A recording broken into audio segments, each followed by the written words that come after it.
They called her a gold digger before she even stepped onto the sidewalk. Then a shop owner slammed the door in her face without a word of explanation. Then came the charity gala, where not a single person greeted her. Every time she was treated like that, she kept walking back straight, eyes forward, pace unchanged. And every time, from across the street, the most powerful man in East Philadelphia was watching her through the glass window of his restaurant. He couldn't figure it out, someone who clearly knew how to fight back. Why did she choose to swallow it all and keep moving? Was she really the kind of person the whole neighborhood was whispering about, or something entirely different that he had never encountered before? If you want to know the answer, hit like and share this story with someone who needs to hear it. Subscribe to our channel so you don't miss what comes next, because this story only gets more intense from here. Crane's restaurant sat at the end of Berkeley Street, with a red brick front and a small sign without neon lights. The kind of place that anyone who had lived on the east side long enough knew was more than somewhere that served food. Barrett Crane sat alone at the last table, a glass of bourbon untouched in front of him. Across from him was a man around 50, his fingers worrying the brim of his hat, beads of sweat dotting his forehead even though the room wasn't hot. Two of Barrett's men stood 2 steps from the table, arms folded across their chests, faces empty of expression. The man swallowed, then began to speak, his voice trying to stay steady but always seeming ready to break in the middle. He told Barrett that his wife had been hospitalized the month before, that the medical bills had piled up, that he was 3 months behind on rent for the premises, and that he was only asking for more time, just 1 more month. Barrett didn't interrupt. He sat still, his finger slowly turning the silver ring on his ring finger, steady as if he were counting a pulse. Only after the man had finished did Barrett open his mouth, and the first question he asked had nothing to do with money. "How old are your children?" The man blinked, confused, as if he didn't understand why that question mattered. Then he answered, "His oldest boy was 12, his little girl only 7. Barrett nodded slowly. He turned to the man standing on his right, his voice even, neither rising nor falling, as if he were reading from a menu. "Wipe out the 3 months. Next month, calculated again based on actual revenue." The man nearly sprang out of his chair. His eyes reddened, his mouth opened as if he meant to say something. Maybe thank you, maybe a promise. But Barrett lifted his hand. Just one small gesture, 2 fingers, as light as brushing dust from a tabletop. But the man went silent at once. "Don't thank me. Pay on time." The man stood, bowed his head, and walked out. The door closed so softly, it almost made no sound. The room was left again with only Barrett, the glass of bourbon, and his 2 men standing still as shadows. One of them stepped closer, his voice low, just loud enough to be heard from an arm's length away. "Boss, if we wipe it clean for this man, the whole neighborhood will come asking next week." Barrett didn't look up. His finger was still turning the ring, 3 circles, slow and even. "Then let them come. I'll listen. The ones telling the truth, I'll know. The ones lying." He paused for 1 beat, his eyes still on the bourbon glass. "They won't want me to know." No one asked anything else. No one needed an explanation. In this restaurant, in the middle of the East Side, a quiet sentence from Barrett Crane carried more weight than any contract with a signature and a seal. He lifted the bourbon to his lips, took a sip, and turned his eyes toward the wide pane of glass, looking down onto Berkeley Street. Outside, the afternoon light was fading, and the sidewalk was slowly emptying. Rowan, who had followed Barrett for 10 years, stepped forward and stood beside the table, his eyes following the direction of his boss's gaze. Across the street, a figure had just turned past the corner of Garfield, dragging behind them the rattling sound of a suitcase over cracked pavement. Rowan asked, "Who is she?" Barrett set the glass down. "I don't know yet." Rowan waited a few more seconds, thinking his boss might say something more, but Barrett said nothing. He watched the corner of the street where the figure had disappeared, his finger turning the ring 1 more time. A question began to take shape in Barrett Crane's mind that afternoon. A question whose answer he wouldn't find until much later. Why could someone who had been turned away by an entire neighborhood walk with such calm? And why did that make it impossible for him to look in any other direction? Marin Shaw arrived at 814 Garfield Street on the last bus of the afternoon, got off at the final stop, and dragged her suitcase for 15 minutes along the cracked sidewalk. She didn't call a taxi because the money in her pocket had to be saved for things more important than a ride. The 4-story building stood in the middle of an old block, its front mottled and worn, a 3rd-floor window boarded over in place of glass. but the structure was still solid. Hugh Aldridge had chosen this building first among the 12 properties he left behind, and Hugh never chose carelessly. Marin stopped in front of the main entrance and pulled the key from her coat pocket. The key Hugh had given her 6 weeks before he died, sealed in an envelope, with one handwritten line inside. Front door. Never come in through the back door. She slid the key into the lock. It wouldn't go in. She tried a second time. A third time. It wasn't the wrong key. The lock had been changed. Marin stood before the tightly locked door, the key still in her hand, her face unchanged. She walked around to the back. The back door had been changed too. The same kind of new lock, the same kind of scratches on the wooden frame where the installer had worked in a hurry during the night. Whoever had done this had done it carefully, leaving no entrance overlooked. Marin took out her phone and called the only number she had in this city. 2 rings. "The locks have been changed," she said, offering no further explanation. Dorothy Mercer's voice on the other end was calm, as if she were reporting that the sun was out. "I know. Stay there. I'll open it from inside." 30 seconds later, a bolt slid back from within, and the back door opened. Dot stood in the doorway, 67 years old, her silver hair pinned high, dust on her apron, a broom in her hand held with the posture of someone who'd been ready for this fight before it even began. "Come in. I've been here for 3 days. Marin stepped over the threshold. Inside, it was dark, with light coming only through the narrow gaps of the sealed windows. "You've been here for 3 days, Marin asked. Dot led her down the first-floor hallway, speaking as she walked. "Hugh told me to keep the building until you got here, so I kept it. And it's a good thing I did, because the first night I was here, at 2 o'clock in the morning, a white van parked out front. 2 men got out, changed the front door lock in 15 minutes, and left. The second night, they came back and changed the back door." Dot pulled her phone from the pocket of her apron, opened the screen, and handed it to Marin. On the screen were 3 photos taken from a second-floor window. The angle wasn't perfect, but it was clear enough. A white van, a readable license plate, 2 men bending in front of the door with locksmith's tools. "I took the plate too," Dot said, her voice as flat as if she were reading a grocery list. "Sent it to you." Marin looked at the photos, nodded once, and saved them to her own phone. That was the first piece of evidence, and she knew it wouldn't be the last. The 2 women went into the first-floor living room. On the old wooden table in the center of the room lay a white envelope, neatly placed, the upper left corner printed with the logo of a law office in New York. "This was already here when I arrived," Dot said, slipped under the front door. Marin opened the envelope. Inside was a letter on letterhead, written in legal language, signed by a lawyer whose name she'd never heard. The contents demanded that all renovation activity at 814 Garfield Street cease because the property was under inheritance dispute, and any physical changes to the real estate could be considered a violation of ownership rights pending judgment. Signed by the legal representative of Preston Aldridge. Marin read it to the end, folded it again, and placed it in her document bag. "What notice is that?" Dot asked. Marin answered without changing her tone. "Preston Aldridge's lawyer. He's demanding that the renovation stop because the property is being disputed. Does it have legal force?" "No. The will hasn't been overturned by the court. There hasn't been any ruling. This is a threat letter, not a court order." Dot nodded, not looking surprised. The 2 women looked at each other for a moment in the dark room. Inside the building, 1 dead man had left behind, and 1 living woman now had to protect, and between them there was an understanding that needed no further words. Marin opened her document bag and took out a thick stack of papers, a copy of the will, the map of the 12 properties, and the cost spreadsheet Hugh had prepared before his death. She spread them across the table, page by page, in order, then began reading from the first page, calmly, methodically, as if the changed locks and the threatening letter were only background noise she had learned long ago how to filter out. Dot watched her for a while. Then the older woman turned away without saying another word, and began opening the windows, one by one. One latch after another pulled free. One old wooden frame after another pushed open, and afternoon light flooded into the room that had been sealed shut for far too long. When the last window opened, Marin lifted her eyes from the documents and looked at the light falling across the tabletop, across the pages Hugh had written, across her own hand holding the final wishes of a man the entire neighborhood believed she had deceived. She said nothing. She turned to the next page and kept reading.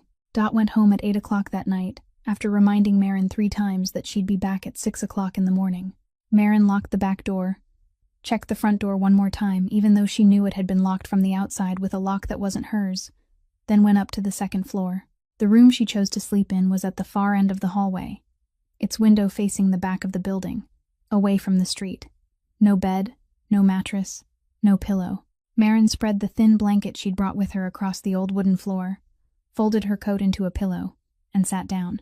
The building was silent in the way only places long left empty can be silent. Not peaceful, but completely stripped of every sign that anyone was living there. She opened her suitcase. There wasn't much inside.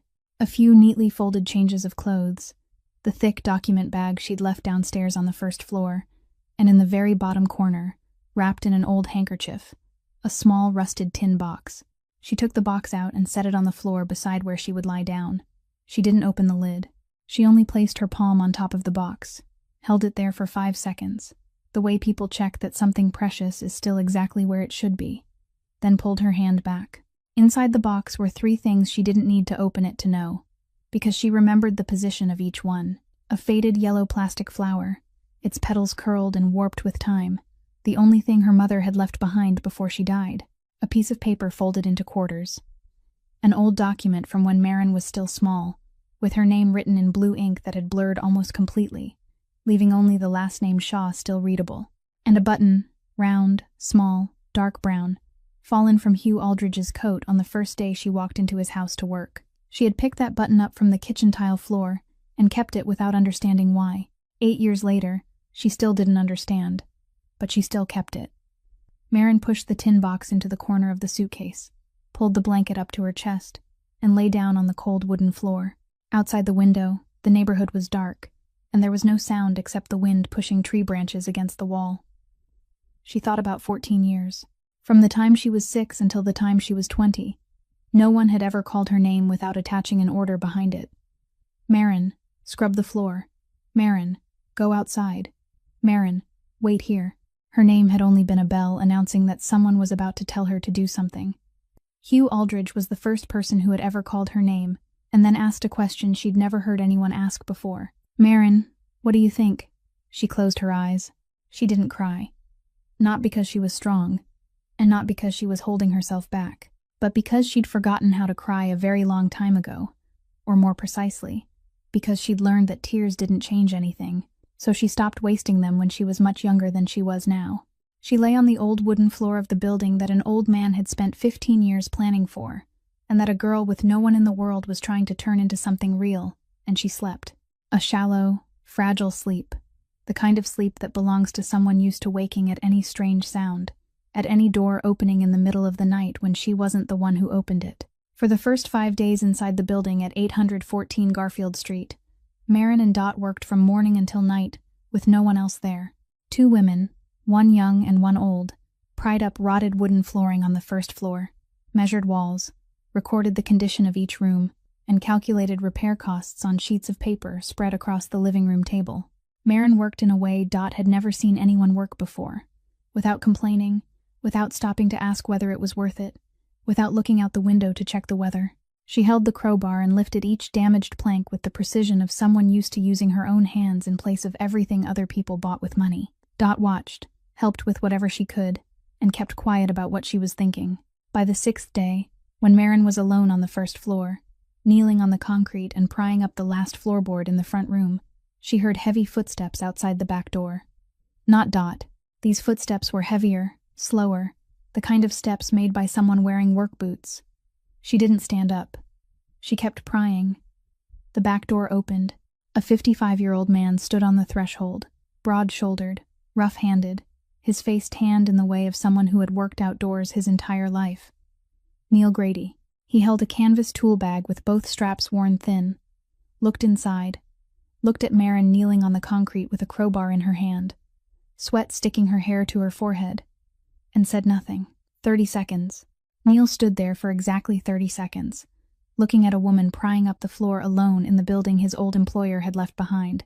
Then he set the tool bag on the floor, took off his cap, rolled up his sleeves, and started working.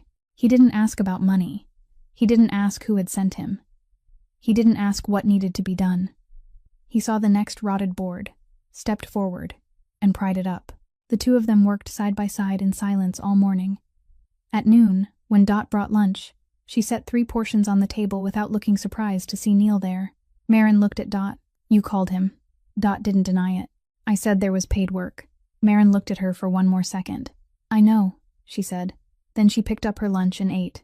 No blame, no thanks, no explanation. She knew because Dot was the kind of person who would do exactly that. And she knew because Neil was the kind of person who would stay even after discovering there wasn't any pay at all. 3 days after Neil came, Corinne Hale appeared. 50 years old, thin, with short salt and pepper hair. She walked from the top of Garfield Street to the back door with a cloth bag over her shoulder. She had coordinated the food assistance program for struggling families in the area for many years under Hugh, and she knew the name of every household within a 10-mile radius. But that day, Corinne didn't bring food. She brought a notebook. It was a dark brown leather notebook, its corners frayed, its spine nearly coming apart. The kind of notebook people use every day for years until it becomes part of the hand itself. Hugh's notebook. Corinne set it on the table in front of Marin without saying much.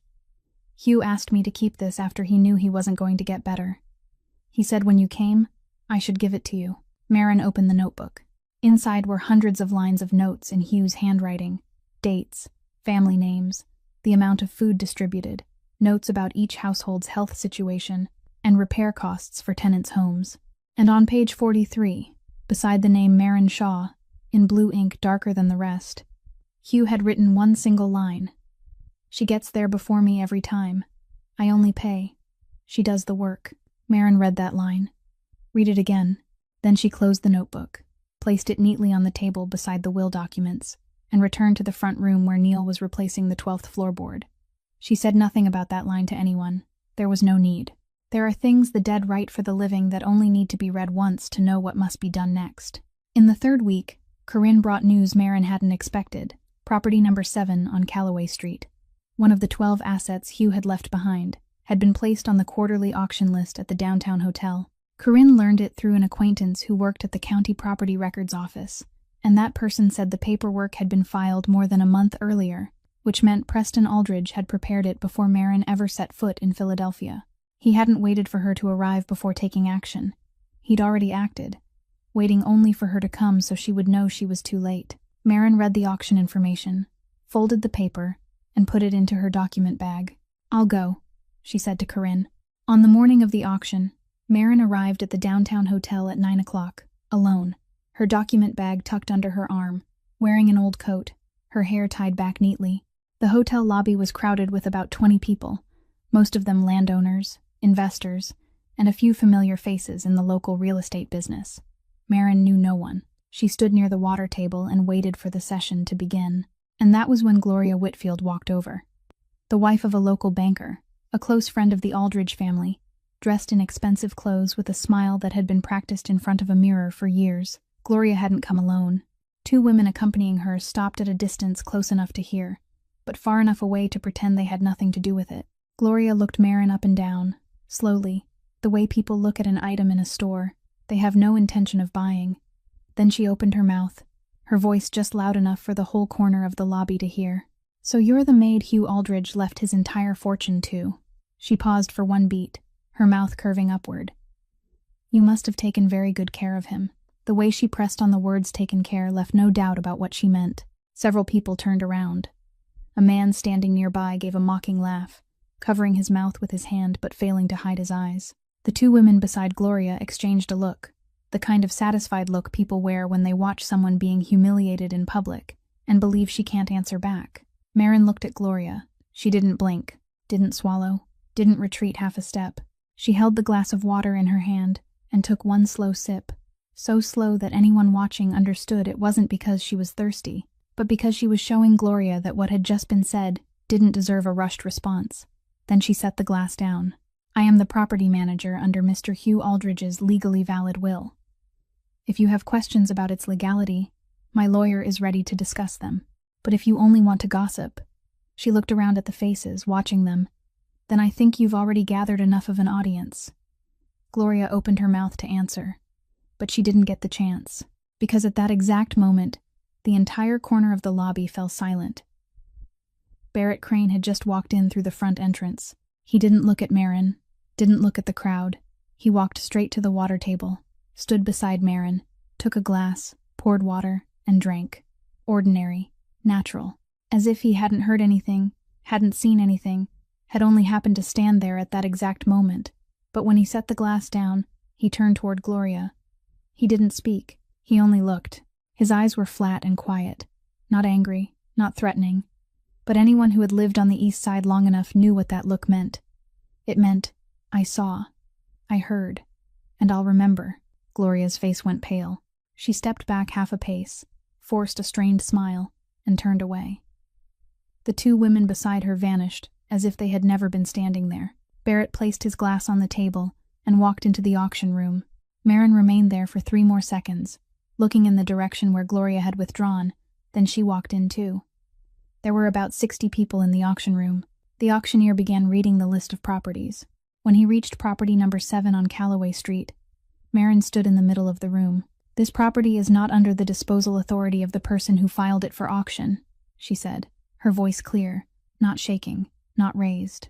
This is a notarized copy of the will confirming my legal management rights over this property. She handed the documents to the auctioneer. The room went silent. Preston Aldridge sat in the 3rd row, wearing a gray suit, with a thin smile on his face. He stood, his voice calm in a way that had clearly been practiced. The property is under dispute. She has no right to stop the auction. The auctioneer looked at the documents, looked at Preston, then looked back at the documents, hesitating. Barrett rose from the last row, walked to the auctioneer's table, and placed a sheet of paper down. Confirmation from the County Property Records Office that property number 7 was never approved to be placed on the auction list because the dispute procedure hasn't been completed. Whoever bypassed that process is a question for the inspector, not for this room. The auctioneer read the confirmation. Read it again. Then he announced the cancellation of the auction for property number 7 on Calloway Street. Preston folded his papers, stood, and walked out without looking back. But in the hallway behind the auction room, he stopped. Barrett had just stepped out as well. The two men stood facing each other in the empty hallway, 3 steps apart. Preston spoke first, his voice low and controlled. You're interfering in something that isn't yours. Barrett didn't answer right away. He looked Preston up and down, half a head taller than him, with the flat, quiet eyes that anyone in the underworld would recognize as the most dangerous sign. Not anger, not contempt, but a man weighing whether the person in front of him was worth opening his mouth for a second time. Preston, Barrett said, his voice even, as if he were reading from a menu. I haven't interfered in your business yet. When I do, you won't need to ask. He turned and walked away. Preston stood still in the hallway for 5 seconds before walking in the opposite direction. Preston's next blow came 3 days after the auction. Not as loud as the last one, but far heavier. An envelope from the New York law office arrived at the building on Garfield Street. And this time, it wasn't a threat letter.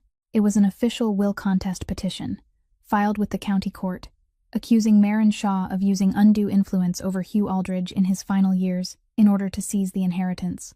Legal language, an attorney's signature, a court case number, everything followed proper procedure. Marin read the entire petition, folded it, and placed it in her document bag beside the earlier threat letter and the copy of the will. She wasn't surprised. She had known it would come. She just hadn't known by what road, or at what time. But Preston wasn't striking only on the legal front. That week, 2 construction material suppliers Marin had ordered from both refused to deliver. The first called to say the shipment had been delayed at the factory, with no clear date for when it would arrive. The second didn't call at all, and Marin had to go there herself, only to be told by the clerk at the counter that the order had been cancelled for internal reasons they weren't allowed to explain. A subcontractor Neil had recommended, a man who had agreed to come inspect the electrical system on the 2nd floor, called at the last moment and said he was busy with another project and couldn't take part, his voice over the phone sounding as if he were reading a paragraph someone else had written for him. Marin didn't ask why. She knew why. Preston Aldridge didn't need to close anyone's door with his own hands. He only needed to speak to the right person at the right dinner table and let the social machinery of this neighborhood run on its own. The next day, Marin went to Carl Jennings's pharmacy on the main street, where she had placed an order in advance for basic medical supplies for the clinic, gauze, antiseptic, and first aid equipment. Carl had confirmed by email the previous week that the items were available. Marin handed the order across the counter. Carl looked at the order sheet, looked at her, then looked down. Out of stock, he said. Marin looked at the shelves directly behind him. They were full. The exact items she had ordered, arranged neatly, labels facing outward. So easy to see, it almost felt intentional. Last week you confirmed they were available, Marin said, her voice even. Carl didn't look up. Last week was different. This week we're out. Then he added, his voice lower, as if trying to keep it between only the two of them, though in truth the whole pharmacy could hear. You should understand, not everyone wants to get involved in your business. Marin nodded. I understand, she said. She turned to leave, but at the door, someone was already waiting. Dean Whitfield, the husband of Gloria Whitfield, the woman who had humiliated her in the hotel lobby the week before.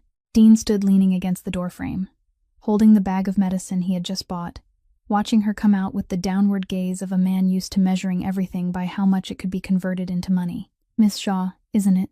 Dean spoke in a voice sweetened with thorns, the kind of voice that belonged to someone who knew he was saying something cruel and enjoyed every word. My wife told me about you. I hear you're opening a clinic? Good idea. He stopped, tilted his head, and smiled. But you know, in this neighborhood, people believe in family, in history, in reputation. What do you have? He looked straight into her eyes, without blinking. A piece of paper called a will and a dead old man. Then he stepped aside, making room for her to pass. But that act of stepping aside was heavier than any door closing in front of her, because it didn't say she wasn't allowed in. It said she wasn't worth blocking. Marin walked past Dean Whitfield. She didn't answer, didn't look back, didn't react with a single word. But her hand tightened around the handle of her document bag until her knuckles turned white, and she knew that if she opened her mouth then, what came out wouldn't be an answer, but 8 years of accumulation from someone far too used to being treated as if she didn't matter. And she couldn't allow herself to do that. Not here, not in front of this man, not when Preston's lawyer was waiting for any sign that she had lost control so he could turn it into evidence. Once she reached the sidewalk, she stopped. 5 seconds, took one long breath. Then she walked straight to the post office at the end of the street, bought 3 large envelopes, and wrote 3 letters to 3 medical supply vendors in the neighboring county. Shipping would cost more. Delivery would take longer, but no one in that county knew her name. No one there cared who Preston Aldridge was, and no one there would close a door in her face because of a phone call from a wealthy family in the neighborhood. That evening, when Dot asked whether buying the supplies had gone smoothly, Marin said she had ordered them from the next county, and they would arrive in a few days. She didn't tell her about Carl Jennings, didn't tell her about Dean Whitfield, didn't tell her about that sentence. Some things, once spoken aloud, become open wounds anyone can see. Kept silent, they are only bruises beneath the skin, painful but destined to fade. And Marin had lived her whole life by letting bruises fade on their own, without letting anyone know where they were. The next morning, when Dot came to open the back door at 6 o'clock as she did every day, she nearly tripped over a wooden crate set right in front of the step. The crate wasn't large, sealed tight with plastic straps, with no sender's name, no note, only a shipping invoice pasted on the outside, saying it had been paid for, and bearing the name of a delivery company Dot had never heard of. She called Neil out. The two of them carried the crate inside and opened it. Inside, arranged neatly in layers of packing paper, were medical supplies. All kinds of gauze, bottled antiseptic, basic first aid tools, fever reducers, painkillers, sterile medical towels. Exactly the things Marin had ordered from Carl Jennings's pharmacy and hadn't been able to get. Neil took out a roll of bandage, felt the fabric, and checked the brand. Good quality, he said in a low voice. Whoever bought this didn't spare money. Marin came downstairs, looked at the crate, then looked at the shipping invoice. She didn't ask who had sent it. She began taking each item out, arranging them inside the wooden cabinet in the first-floor clinic room that Neil had built the week before. Every box went into the right compartment, every bottle into the right place, her hands moving slowly and precisely. When she was finished, she rested her hand on the edge of the empty wooden crate and kept it there longer than necessary, longer than someone simply cleaning up would keep it there, as if she were measuring the temperature of the wood or thinking about whose hands had closed that crate before sending it away. Dot stood in the doorway, watching Marin, then said softly, her voice flat as always. The delivery truck came this morning. I saw it when I went out to get water from the back spigot. The plate belongs to a transport company, and I know who stands behind it." Marin didn't ask who. Dot didn't say anything more. The two women looked at each other, and the silence between them said, "Enough." That afternoon, in the back office of Crane's restaurant on Berkeley Street, Barrett sat at the head of the long table with his 3 closest associates. The door was closed, the lights were yellow, and no one outside knew this meeting was taking place. Barrett spoke briefly. "From now on, Garfield Street and the building at 814 are under your protection. Any activity involving that area, anyone approaching that building outside the people already known to us, has to be reported to you before someone decides to act on their own."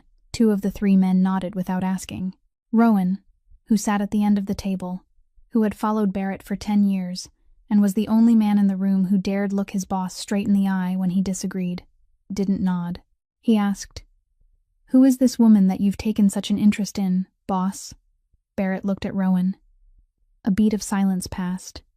Then he said, his voice neither rising nor falling, "She's someone I'm watching. When I need you to know more, I'll tell you." Rowan nodded. He asked nothing else. The meeting ended in 4 minutes. Late that afternoon, as the restaurant began receiving dinner guests, Corinne Hale came to the back door and asked to see Barrett. She brought Hugh's notebook with her, the brown leather-covered notebook she had given Marin earlier. But this time, she opened it to a page Marin hadn't seen, the final page, where Hugh had tucked a copy of a handwritten letter between 2 yellowed sheets of paper. A letter from Preston Aldridge to his father, Hugh Aldridge, written 2 years earlier. Corinne placed the notebook on the table in front of Barrett, opened to that exact page, then stood. "Hugh asked me to keep this," she said. "He said there would come a time when it would be needed. I think that time is now." Corinne left. Barrett remained sitting alone. The restaurant closed at 11 o'clock. The staff finished cleaning and went home. All the lights were turned off except for the small desk lamp in the far corner, where Barrett was still seated. He opened the notebook, took out the letter, and read it. Preston Aldridge's handwriting was large, confident, with the hard strokes of a man unaccustomed to being refused and unable to foresee the consequences of the things he wrote. The contents were brief. Preston refused the role of managing the community care home project Hugh had proposed. He wrote that it wasn't work worthy of his position, and that if his father wanted to leave behind a proper legacy, he should divide the assets among his blood children instead of pouring money into projects Preston called unsustainable charity. Signed. Not a single line asking about his father's health. Barrett finished reading. He laid the letter on the table. His finger turned the silver ring on his ring finger.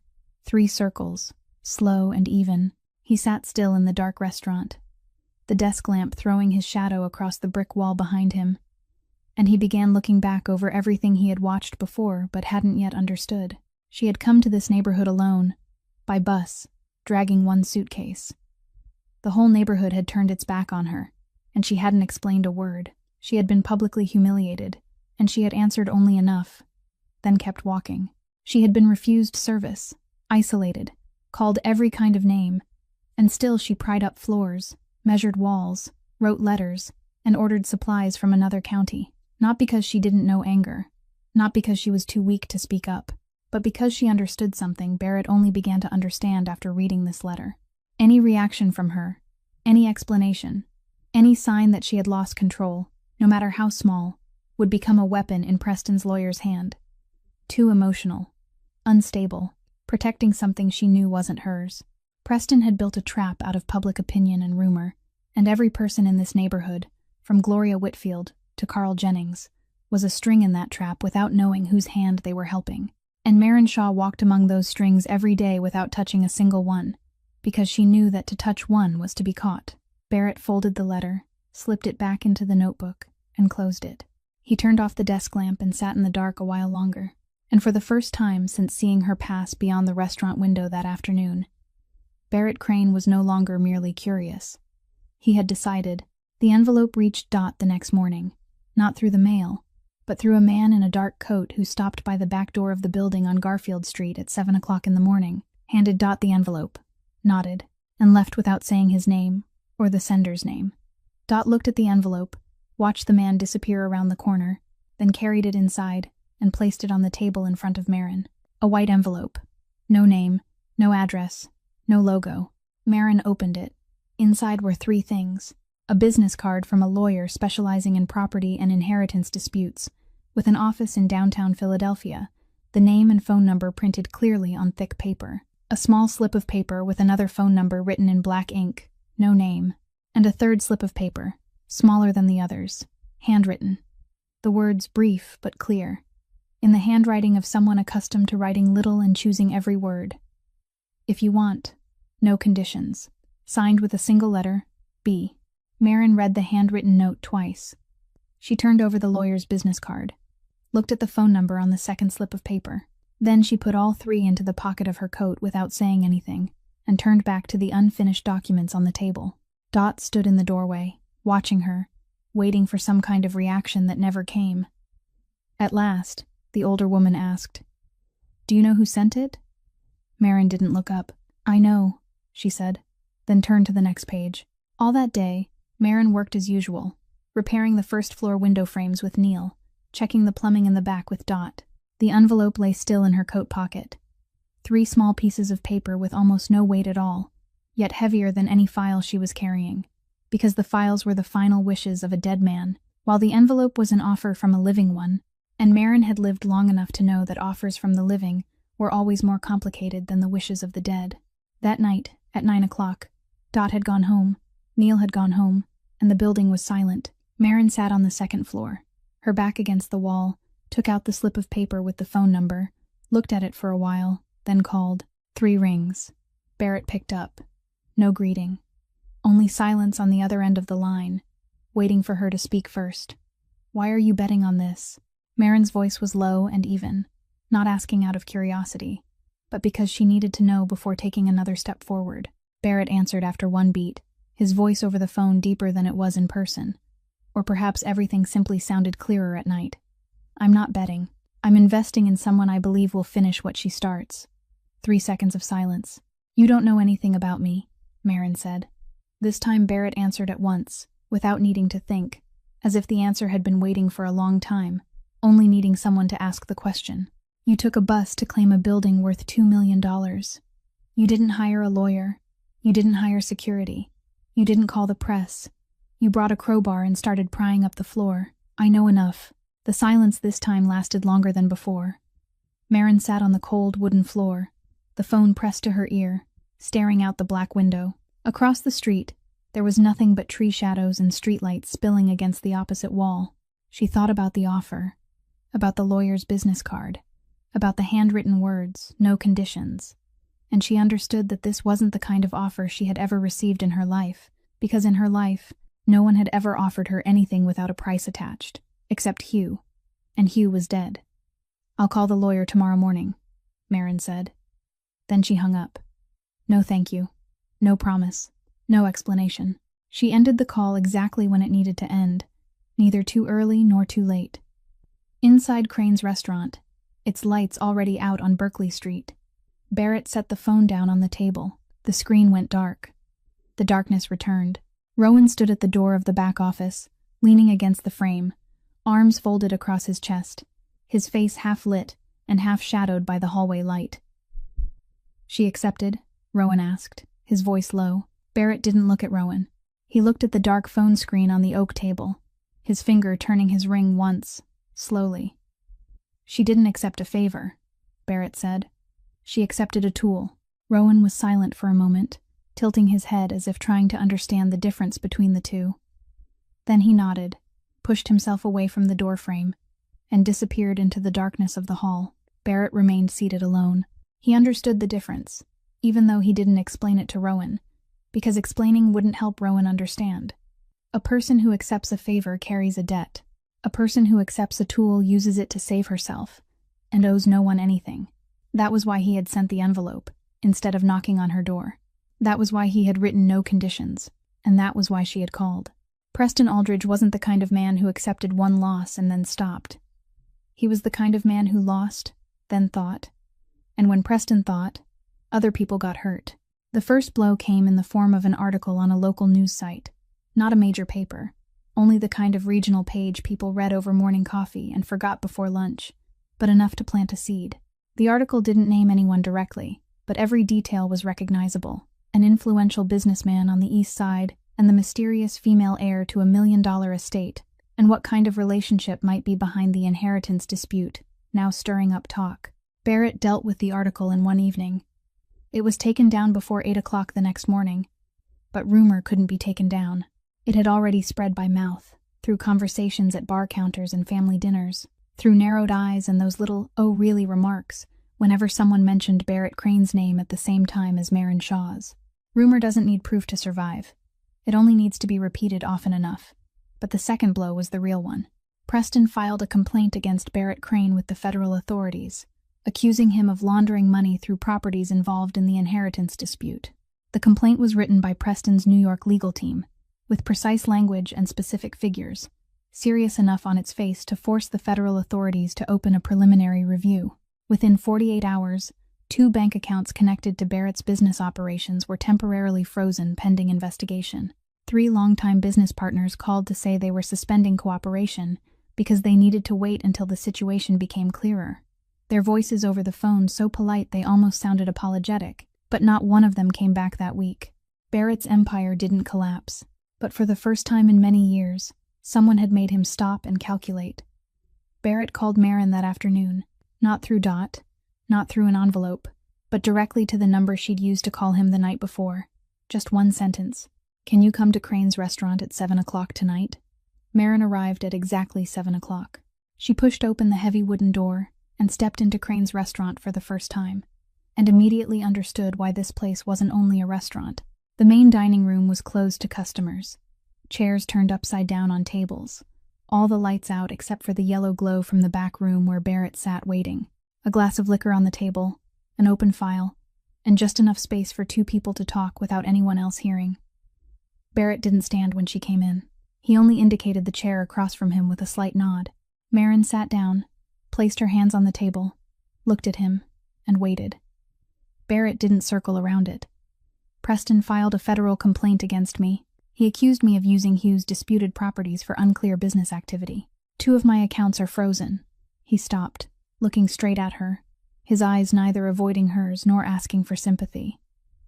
"If I keep helping you, they'll go through everything I have, and anyone standing beside me will be examined under a microscope." The room went silent. The industrial refrigerator in the kitchen hummed softly through the wall.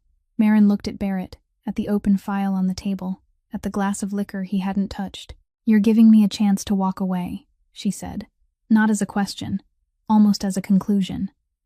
Barrett shook his head slightly. "I'm giving you the truth.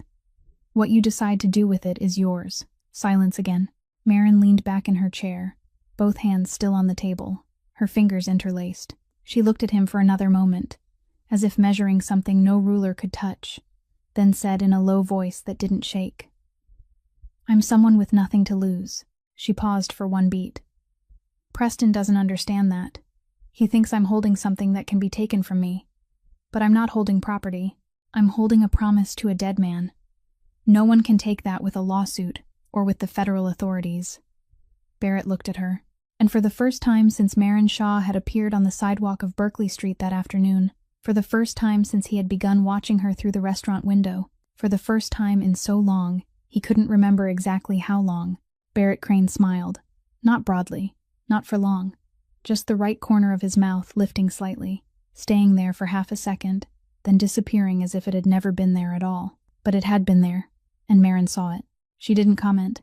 She stood, pushed her chair back to the table, and gave Barrett one nod. "I'll tell the lawyer to prepare for the hearing. Thank you for telling me straight." She walked to the door, crossed the dark dining room with its chairs turned upside down and its smell of old oak, pushed open the heavy door, and stepped outside. Barrett remained seated. He lifted the glass, took a sip, the first one of the entire evening. Then he set it down, looked at the chair where she had just sat, and thought about what she had said. "I'm someone with nothing to lose." He had met many people in his life who said those words. Most of them were lying. They always had something to lose that they didn't want to admit. But Marin Shaw said it as if she were reading an obvious truth that had existed before she had even learned to speak. And Barrett knew, with the kind of instinct 15 years in the underworld had sharpened until it was almost never wrong, that she wasn't lying. That night, Marin stayed in the building alone. Neil left at 6 o'clock in the evening after finishing the first-floor window frames. Dot left at 7 o'clock after reminding her for the third time that she'd come back early the next morning. Marin locked the back door, checked that the front door was still locked from the inside, then went up to the second floor to finish the expense ledger she'd left unfinished that afternoon. The building was silent. Garfield Street was silent. The whole neighborhood had sunk into the thick, heavy quiet of streets that didn't have many reasons to stay awake late. Marin heard the knock at the back door at 10 o'clock. It wasn't the kind of knock made by someone familiar. It was hard, steady, 3 knocks. The kind of knock made by someone who wanted to announce he was here, not ask permission to come in. She stood, went downstairs, and turned on the first-floor hallway light. Through the small pane of glass in the back door, she saw 3 men. She didn't recognize any of them. One stood in front, 2 behind him. All 3 wearing shirts tucked into their pants, holding file cases, looking like public employees, except their shoes were too new and their file cases too clean for people who did real fieldwork. Marin opened the door, but not all the way, only wide enough to look out and speak.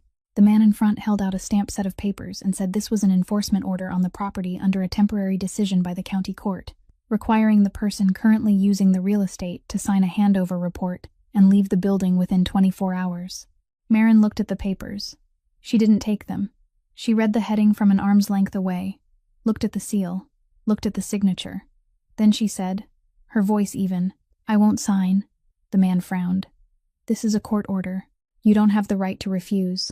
Marin didn't answer right away. She opened the door a little wider, enough for all 3 men to see her standing straight in the doorway, arms at her sides, not stepping back. The 3 men began moving past her, into the building, as if her refusal were only a formality to be ignored. The second man pulled out his phone and began taking photos of the first-floor clinic interior.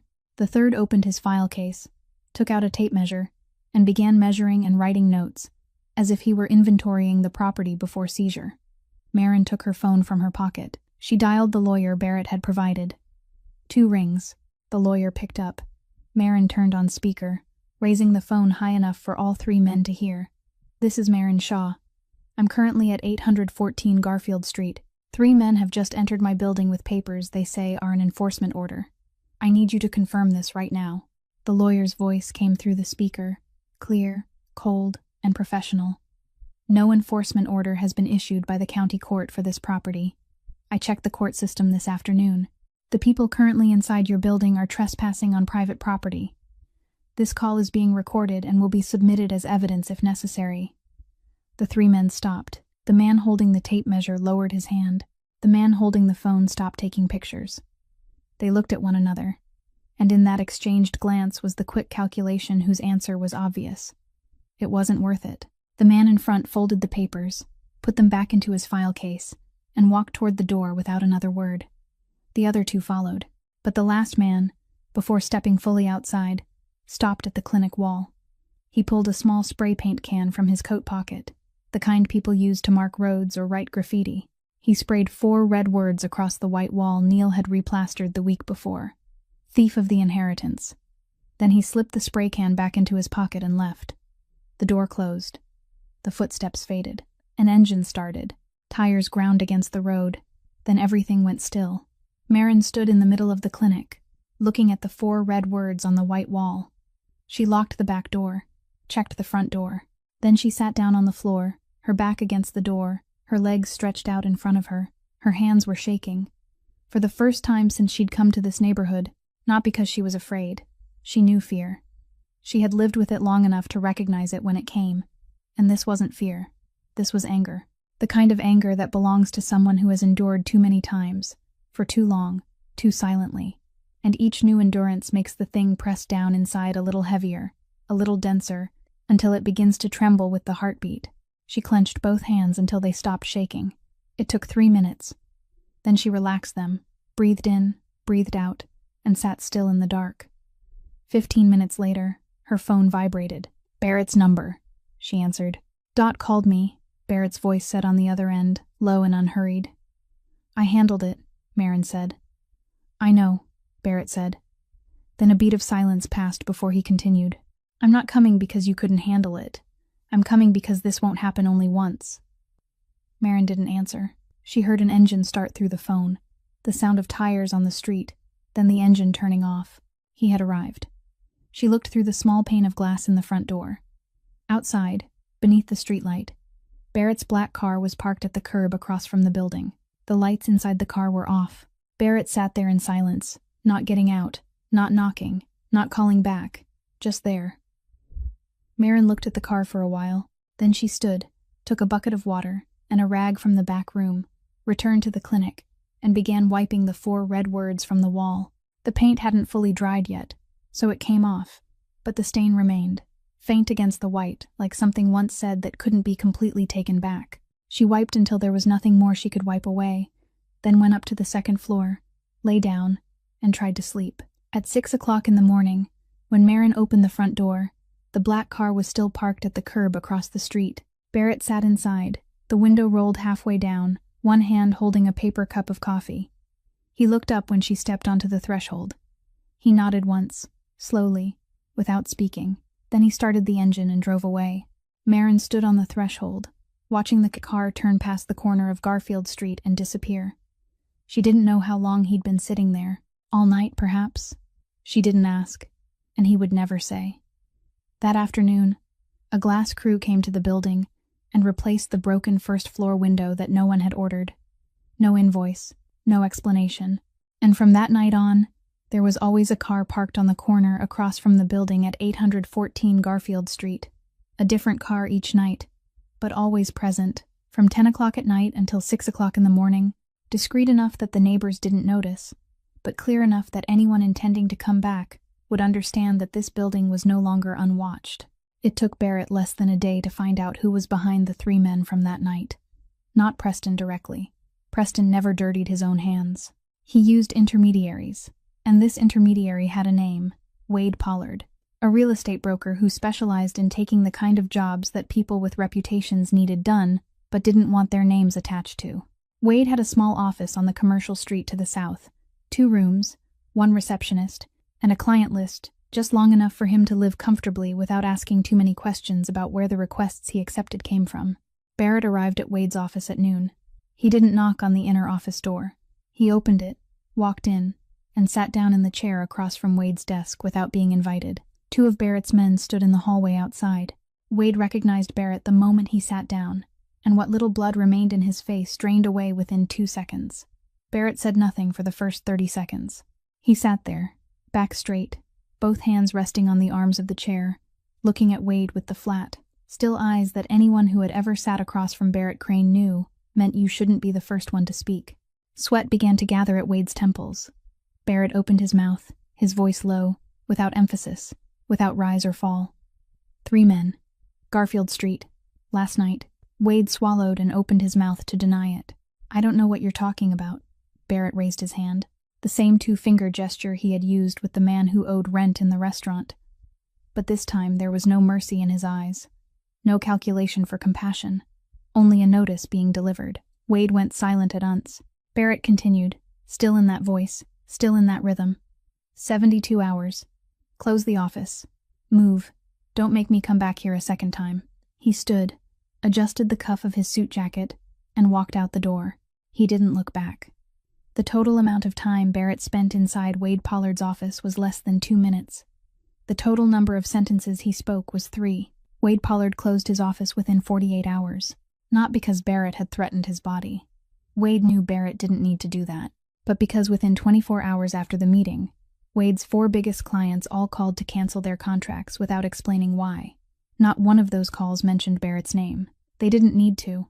When Barrett Crane wanted someone gone from the east side, he didn't chase him out.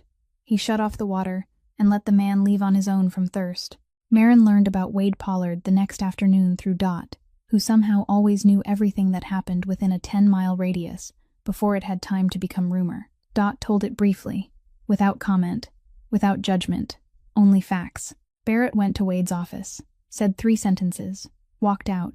Wade closed. Marin listened, then stayed silent for a while. Then she told Dot she was going out for a bit. She arrived at Crane's restaurant at 4 o'clock in the afternoon, before the restaurant had opened for dinner guests. The heavy door wasn't locked. She pushed it open, walked through the dark dining room with the chairs turned upside down just like the last time, and entered the back room. Barrett sat at the table, alone, papers spread in front of him, a cup of coffee gone cold. He looked up when she came in, not surprised, as if he had been waiting for her from the moment he left Wade's office. Maren sat down across from him. No greeting, no introduction. She looked at him for 10 seconds before speaking, and those 10 seconds were heavier than any question she was about to ask. I want to know who I'm standing beside. Barrett didn't look away, didn't turn his ring, didn't take a sip of coffee to buy time. He looked straight at her, and in his eyes there was no defense, no calculation, only something Maren recognized because she'd seen it in the mirror enough times herself. The readiness to tell the truth, even knowing the truth wouldn't be easy to hear. I'm not a good man in the way you understand it, Barrett said, his voice even, without excuse, without apology. I'm a fair man in the way I understand it. Wade Pollard sent 3 men to your building at 10 o'clock at night to frighten a woman living alone. I didn't hit him. I didn't threaten him with violence. I took away the thing he needed most to survive, and that was money. He lost clients. He lost his reason to stay here. He left on his own. You have the right to decide whether that's something you can accept or not. Silence. The back room of Crane's restaurant was so quiet that Maren could hear water dripping from the faucet in the kitchen on the other side of the wall. She looked at Barrett, looked at his hands lying flat on the tabletop. Large hands, thick fingers, the silver ring on his ring finger glowing faintly in the yellow light. She thought about the night before, the car parked outside until morning, the wordless nod at 6 o'clock, the glass crew arriving with no invoice, and now Wade Pollard closing within 48 hours because 4 clients had vanished at the same time. She thought about Hugh, the man who had taught her that the world wasn't divided into good people and bad people, but into people who kept their word and people who didn't. And she thought about herself, sitting here in the restaurant of a man this whole neighborhood feared, asking him who he was, and him answering with the truth, instead of with an easier version to hear. Maren stood. She pushed the chair back to the table. I don't accept or refuse to accept, she said. I just needed to know. She walked toward the door. At the threshold, she stopped, not turning back, only tilting her head just enough for her voice to carry toward the table. Thank you for telling the truth. Then she left. The heavy door closed behind her. Barrett remained seated. He took a sip of the cold coffee. Rowan stepped out from the kitchen, leaned against the doorframe, arms folded across his chest, watching the direction of the door that had just closed. She knows who you are and still came back, Rowan said, his voice low. Barrett didn't answer. He turned his ring once, slowly, looked at the empty chair across from him, and thought that out of all the people who had ever sat in that chair, this was the first one who had stood and walked out while he wanted to call her back. The knock came at 11 o'clock at night, soft, hesitant, the kind of knock made by someone who wasn't sure anyone was inside and wasn't sure she had the right to knock at all. Maren was sitting on the first floor, checking the supply list again, when she heard it. She stood, turned on the hallway light, and looked through the small pane of glass in the back door. A woman stood outside on the step, around 30, her hair tangled, her thin coat not warm enough for the late autumn night, holding a little girl of about 4 in her arms, wrapped in an old blanket. The child had her head slumped against her mother's shoulder, eyes closed, cheeks flushed, the kind of red that didn't come from health. Maren opened the door. The woman looked at her, eyes red, voice shaking, speaking fast as if she feared Maren might close the door before hearing all of it. I'm Delaney. I live at the end of Garfield Street.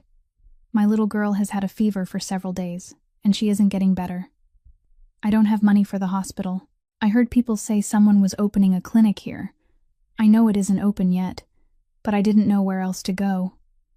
Maren looked at the child, looked at the mother, looked at the old blanket wrapped around that small body burning hotter than it should. The clinic wasn't open yet. The wall still held the faint shadow of the 4 red words she had scrubbed away the night before. The medicine cabinet held only the basic supplies from the crate Barrett had sent. No doctor, no license, nothing but 4 walls and a woman who was used to doing everything with whatever was already in her hands. She opened the door wider. Come in, Mrs. Delaney stepped over the threshold like someone who had been pulled up from underwater after drowning for too long. Maren led mother and child into the first-floor clinic room, spread a clean blanket over the wooden table Neil had sanded smooth the week before, and laid the little girl down. She opened the supply cabinet and took out what she had. It wasn't much, but it was enough. She wiped the child's face with a warm towel, gave her water in small sips, and sat beside her to watch. Mrs. Delaney sat in the chair across from them, both hands clenched together on her knees, eyes never leaving her child, her lips moving in prayer, or in the kind of words only mothers without money have to say to themselves in the middle of the night. Marin didn't ask many questions. She asked how long the fever had lasted, whether the child could eat and drink, whether she had vomited. Mrs. Delaney answered each question, her voice growing smaller, more exhausted, but her eyes never left her daughter. Marin stayed beside the child all night, cooling her down, giving her water, changing the cloth whenever it grew warm. Nothing complicated, nothing a basic medical book couldn't teach. But there was one thing no book could teach, and that was the patience of someone sitting beside a sickbed at 2 o'clock in the morning while the whole world slept, and no one was paying her a single dollar for it. At 3 o'clock in the morning, the little girl slept peacefully. Her breathing was steadier. Her cheeks were less red. Her tiny body curled beneath the blanket and rose and fell softly with the rhythm healthy children breathe by. Mrs. Delaney cried. Not aloud, not with sobs, just tears running down both cheeks, while she sat still in the chair and watched her daughter sleep. Then she looked at Marin and asked a question Marin would remember longer than anything Gloria Whitfield or Dean Whitfield had ever said to her. Why are you helping? You don't know us. Marin sat on the floor beside the table, her back against the supply cabinet, her eyes on the sleeping child. She was silent for a while.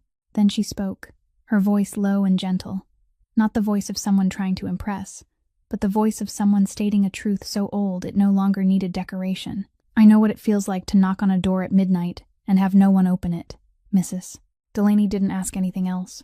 Some answers are so short that the listener understands there is an entire life behind them without needing anyone to tell it. The next morning, Marin wrote Mrs. Delaney a referral slip to the county clinic so the little girl could be checked again for free. Mrs. Delaney held the paper, carried her daughter, and stood at the door looking at Marin. She didn't say thank you again. She only nodded, the kind of nod made by someone who had remembered a debt she knew she could never repay, but would never forget. Then she left, and she told people, not the press, not online, but the neighbors, the vegetable seller at the head of the street, the woman who did laundry at the laundromat on the corner, anyone who asked whether her little girl was well yet.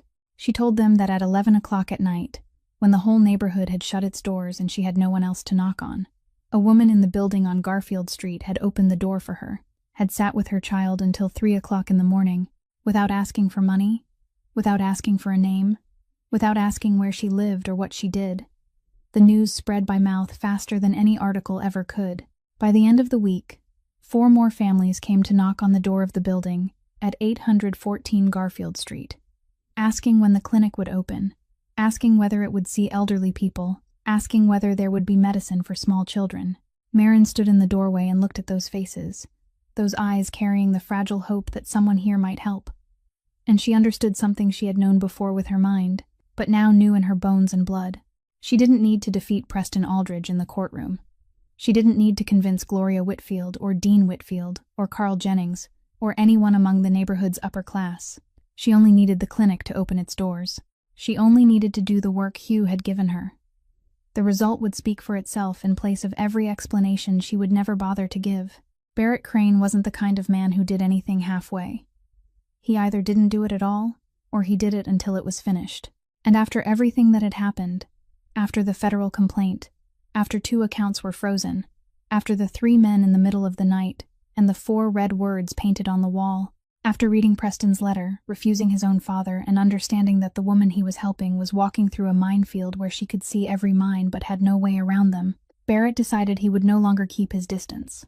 That night, when Marin had gone up to the 2nd floor to sleep, and Dot had gone home, when Garfield Street had sunk into darkness, and the car watching the corner changed shifts at 12 o'clock, 2 large trucks pulled up in front of the back door of the building at 814. No headlights, no loud noise. 8 men got out, carrying tools, materials, and the organized silence of people used to doing work no one was supposed to know about. They entered the building through the back door with the key Dot had handed to Barrett's man that afternoon, following instructions Dot had received through one brief phone call she didn't tell Marin about. 8 men worked through the night. No talking, no smoking, no breaks. When Marin woke at 6 o'clock in the morning and came down to the first floor, she stopped on the last stair. The clinic had changed completely. The rotted wooden floor she and Neil had been prying up plank by plank for 2 weeks had been replaced with new flooring, level and solid, a quality of wood far better than what she had calculated in her expense sheet. The eastern wall she had planned to hire someone to replaster next month had already been finished, clean, white, smooth, with no cracks left, no faint stain from the 4 red words. The first floor plumbing that Neil had said would take at least 2 weeks to reconnect had been connected, and the faucet in the clinic ran clear when she turned it on to test it. Marin stood alone in the new clinic room. In the early morning light coming through the window the glass crew had replaced the week before.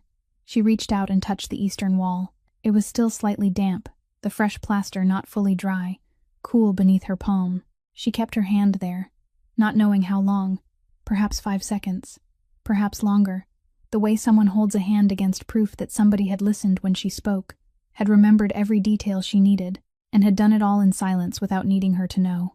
She pulled her hand back when she heard Neil's footsteps at the back door. Neil entered the clinic, stopped, and looked around. He ran his hand over the new floor, tapped it lightly with his knuckles. Then he stood, looked at the wall, looked at the plumbing, looked at the ceiling. His face didn't show much, because Neil wasn't an expressive man, but his eyes said enough. This crew had at least 8 men, Neil said in a low voice. Good materials. Whoever paid for this didn't want anyone to know. Marin didn't answer. She looked at the room that, only one night earlier, had still been an unfinished worksite with exposed concrete, cracked walls, and rusted pipes, and was now a clinic almost ready, lacking only permits, a doctor, and a name on the door. She thought about the 8 men who had worked all night in silence, about the man who had sent them, about the black car still parked outside every night, about the nameless envelope, about the crate of supplies without a note, and now an entire ground floor repaired in one night, while she had slept upstairs and known nothing. Every time she thought she had understood how far Barrett Crane would go, he did one more thing she hadn't expected. Not because he wanted to impress her, but because he saw that it needed doing. So he did it, and the way he did it was to finish it before anyone had time to say thank you. Dot arrived at 7 o'clock, looked at the new clinic, and didn't appear surprised. She only nodded once, set her bag on the table, and began wiping the windows as she did every day. Marin looked at her. You knew about this beforehand, she said, not as a question. Dot didn't turn around. I know what I need to know, she said, and so do you. Mr. Crawford died on a Tuesday morning, in his sleep, at the age of 79, in the small house at the end of Garfield Street, where he had lived for 40 years. The neighbors discovered it when they saw that the living room curtains were still drawn at noon, something that had never happened, because Mr. Crawford was the kind of man who opened his curtains at 5 o'clock in the morning, whether it rained or shone. Marin heard the news from Corinne that afternoon. She set her pen down in the middle of a line of notes, sat still for 3 seconds, then closed the notebook and didn't open it again for the rest of that day. Mr. Crawford was the first person who had opened his door to her when she came to this neighborhood, on the day she dragged her suitcase along Garfield Street, when the laundromat owner pulled down the curtain and 3 men in front of the pawn shop stopped talking. Mr.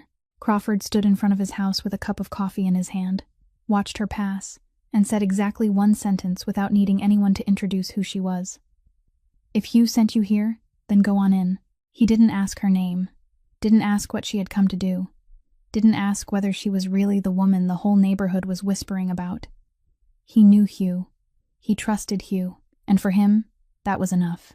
The funeral was held at the small church on Berkeley Street, near Crane's restaurant, a gray brick church with a low bell tower, whose bell hadn't rung in a long time because no one had repaired it. About 40 people came, most of them old neighbors, retired workers, and a few tenant families Mr. Crawford had once helped when they were short on rent during winter. Marin sat in the back row, beside Dot and Neil. Corinne sat in the front row, and in the third row on the right, Preston Aldridge sat with his back straight in a black suit, his hair neatly combed, his face wearing exactly the proper measure of solemnity required for a funeral. He had no personal reason to attend, except that Mr. Crawford had once been his father's worker, and Preston needed people to see him there, dressed in black, bowing his head at the right moment, shaking the right hands, presenting himself as a son who remembered those who had served his family. Marin watched Preston from the back row, She watched the way he shook the pastor's hand, the way he nodded to Mr. Crawford's family, the way he placed a hand over his chest as the coffin passed. Every gesture precise, every expression in the right place, and all of it hollow. She knew because she had watched Hugh do similar things for 8 years, but when Hugh did them, his hand trembled because it was real, while Preston's hand was steady because there was nothing inside to make it shake. After the funeral, the crowd scattered. Some went home, some stayed behind to talk in the churchyard. Preston shook a few more hands, then got into his car and left, shoulders straight, steps even, mission complete. Maren didn't go into the yard. She walked toward the small cemetery behind the church, where an old rusted iron fence divided the path from rows of low headstones sinking into the grass. She stood there, one hand resting lightly on the fence, looking out at the road ahead without really seeing anything at all. She thought of Mr. Crawford, of the coffee cup in his hand that morning, of the short sentence that had needed no explanation, of his name in Hugh's notebook, the first line, on the first page. The first person Hugh had planned to help when the clinic opened, and he had died before ever stepping through that door. She didn't hear footsteps, but she knew someone had come to stand beside her when the air to her left changed. Barrett stopped 2 steps away from her, hands in his pants pockets, his eyes looking in the same direction she was looking, toward the road, toward the bare trees, toward the low gray sky of the late autumn afternoon. He didn't ask whether she was all right, didn't say he was sorry, didn't comment on the funeral, on Preston, or on anything else. He simply stood there. Maren spoke, her voice low, not looking at him. Mr. Crawford was the first person who opened his door to me when I came to this neighborhood. She paused. He only said one sentence. If Hugh sent you here, then go on in. He didn't ask anything else. A light wind moved through the iron fence, shaking the dry grass below. He was the first person Hugh wrote down on the list of people who needed help, Maren continued, and he died before the clinic opened. Barrett didn't answer. Not because he had nothing to say, but because he knew that in that moment any words would be lighter than silence, and she didn't need words. From the pocket of his suit jacket, he took out a cloth handkerchief, folded square and white, the kind of handkerchief he always carried but had never used, because Barrett Crane wasn't the kind of man who needed to wipe anything from his own face. He placed the handkerchief on top of the iron fence, beside her hand, gently, without handing it to her, without saying wipe your face or take it. He only set it there. The way he had placed the envelope on the table through Dot, the way he had sent the nameless crate of supplies, the way he had parked outside her door until morning. Every time it was the same way. Set it down, give no explanation, and let her decide whether to pick it up or not. Maren looked at the white handkerchief on the rusted iron, looked for a while, then she picked it up, folded it, and put it into her coat pocket. She didn't say thank you, didn't look at Barrett, but she put it in her pocket, and that was the only answer they both understood. The hearing was convened at 10 o'clock in the morning at the County City Hall, in the registry room on the 2nd floor. A room with high ceilings, narrow windows, and old wooden benches arranged in 3 rows facing the inspector's table. Maren arrived 10 minutes early, her document bag tucked under her arm, wearing her old coat, her hair tied back neatly, her face showing nothing except the focus of someone who had been preparing for this day far longer than anyone in that room knew. Dot sat on the witness bench to the left, her back straight, her hands resting on her knees, calm as if she were sitting there waiting for a bus. Neil sat beside Dot, his face tanned, his rough hands resting on his thighs, looking straight ahead. Corinne sat beside Neil, her cloth shoulder bag holding Hugh's notebook inside. The notary from the suburbs had arrived the night before, and sat at the end of the witness row with a thick folder and the expression of a man who had traveled far to do something he believed was necessary. Barrett sat in the row on the right, not in the witness row, not at the inspector's table, only among the audience seats, documents resting on his knees, his finger lightly turning the silver ring. He didn't look at Maren when she came in. He didn't need to. The county inspector, a 60-year-old man with the face of someone who had listened to too many disputes to be impressed by any of them anymore, sat at the center table, opened the file, skimmed it, then looked up. Preston Aldridge walked in at exactly 10 o'clock, the New York lawyer beside him, a polished black leather briefcase in hand, his steps carrying the confidence of a man who paid by the hour for that confidence. The two of them sat across from Maren, separated by a narrow aisle, a physical distance that was short, while the distance in everything else was greater than anyone in the room could measure. The inspector opened the hearing. Marin was asked to present first.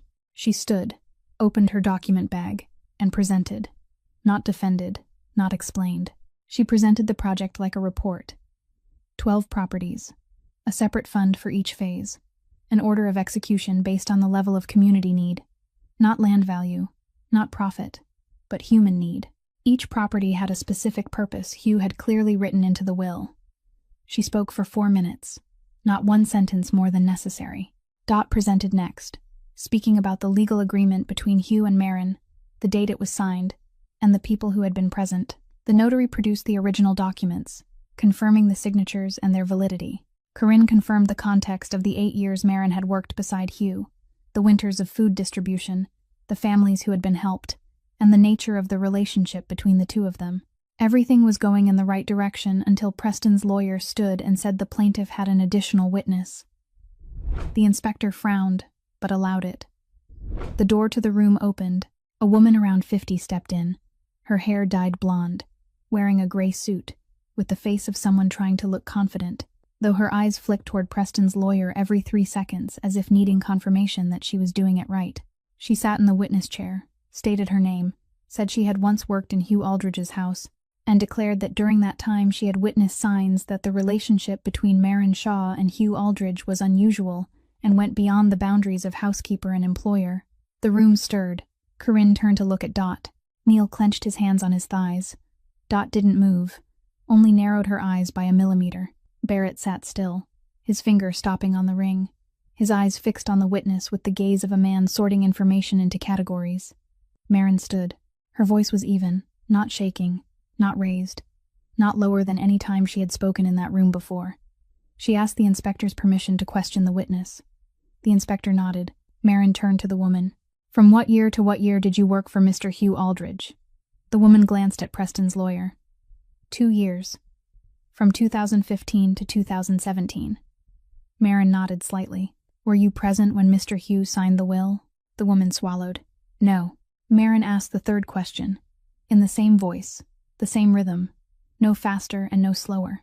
"Did you know that I organized food distribution for workers' families every winter throughout the 8 years I worked for Mr. Hugh?" The woman was silent for a moment. "I heard about it," she said, her voice shrinking by half. Marin turned to the inspector. "The witness worked there for 2 years, wasn't present when the will was signed, and has only heard about my work. I have 4 direct witnesses, with 8 years of documentation, sitting in the left row." The inspector looked at the woman, looked at Preston's lawyer, then wrote something down. Barrett's lawyer, the man Marin had only met over the phone but had trusted since the night 3 men knocked on her door, stood and asked permission to submit 2 additional documents. The first document was a copy of the letter Preston Aldridge had sent to his father, refusing the project management role, written in his own handwriting with the sentence that it wasn't worthy of my position. The second document was a letter Preston had sent Hugh 2 years earlier, asking to borrow a large sum of money because his company was in financial trouble. The letter Marin had found in Hugh's papers the night before the hearing, tucked between 2 yellowed pages as if Hugh had known that one day someone would need it. Preston's New York lawyer read both letters. He read them quickly the first time, more slowly the second time. Then he set the papers down and said nothing. Preston looked down at the table the entire time the lawyer was reading. The inspector examined the documents, compared the signatures, and checked them against the dispute file. Then he announced, "The evidence is conclusive. The will reflects the free intent and full legal capacity of the deceased. The agreement was signed before a notary with complete witnesses. The allegation of undue influence has no basis.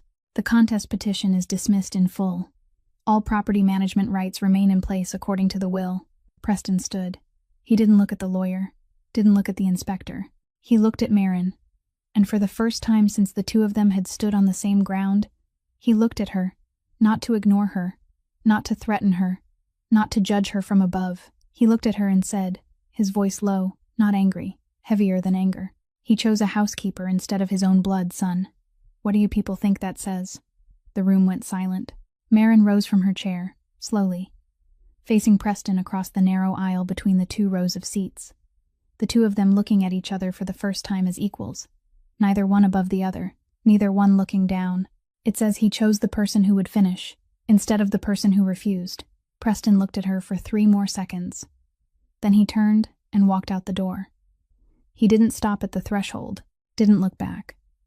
The registry room door closed behind him, soft and neat, like the final period at the end of a sentence that had gone on far too long. The night after the hearing, Crane's restaurant closed at 10 o'clock. The staff finished cleaning and left before 11.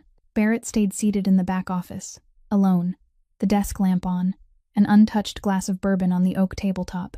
He wasn't doing anything, not reading papers, not making calls, not planning, just sitting.